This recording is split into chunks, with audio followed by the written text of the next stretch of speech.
আজ বৃহস্পতিবার অসম কলেজ শিক্ষক সংস্থার কেন্দ্রীয় কমিটির সিদ্ধান্ত অনুযায়ী ইউজিসি নীতির পরিপন্থী অসঙ্গতিপূর্ণ পদোন্নতির বিরুদ্ধে এবং অন্যান্য দাবিতে শিক্ষক দিবস বর্জন ও প্রতিবাদী কর্মসূচি পালন করে এসিটিএ রবীন্দ্র সদন কলেজ ইউনিট। রবীন্দ্র সদন কলেজের শিক্ষক সংস্থার সম্পাদক ডক্টর দীপন ঘোষ প্রতিবাদ সভায় বক্তব্য রাখতে গিয়ে বলেন, সরকার সিনিয়র ও জুনিয়র শিক্ষকদের পদোন্নতির ক্ষেত্রে একটি ডিউ ডেট নির্ধারণ করেছে, যা ইউজিসি নীতির পরিপন্থী। এছাড়াও তিনি বলেন,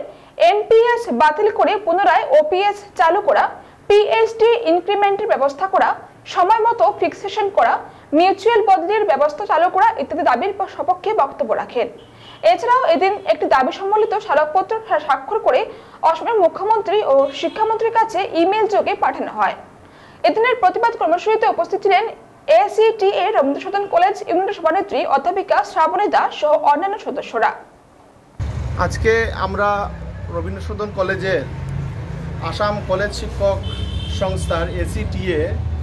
ইউনিটের সকল সদস্যবৃন্দ এখানে শিক্ষক দিবস বর্জন এবং প্রতিবাদী সভাতে অংশগ্রহণ করেছি। এটা আমাদের আসাম কলেজ শিক্ষক সংস্থা এসিটিএর কেন্দ্রীয় কমিটির নির্দেশক্রমে আমরা এখানে আজকে কর্মসূচির আয়োজন করেছি। কর্মসূচি মূলত দীর্ঘদিন থেকে আমরা আসাম সরকারের কাছে আমাদের ন্যূনতম এবং অতি ন্যায্য দাবিগুলো পেশ করছি, কিন্তু আসাম সরকার আমাদের দাবিগুলোর মধ্যে অনেক বিষয়ই আছে, কিন্তু ইদানিংকালে যে আমাদের প্রমোশন 1705 জন শিক্ষকের যে সিনিয়র স্কেল সিলেকশন গ্রেড এবং অ্যাসোসিয়েট প্রফেসরের যে প্রমোশন যেটা ওএম যেটা অফিস মেমোরেন্ডাম বেরিয়েছিল, তার মধ্যে ডিউ ডেট দেওয়া হয়েছে 1/4/2024,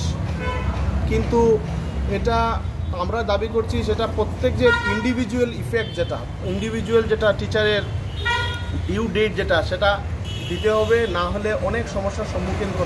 করতে হবে পরবর্তী পর্যায়ে শিক্ষকদের। তার কারণ হচ্ছে যেখানে যে ডিউ ডেট না দিলে সেটার মানে সিনিয়রিটি এবং যে সিনিয়র যে টিচার যেটা আছে সেটা সার্ভিস সবার এক হয়ে যাচ্ছে,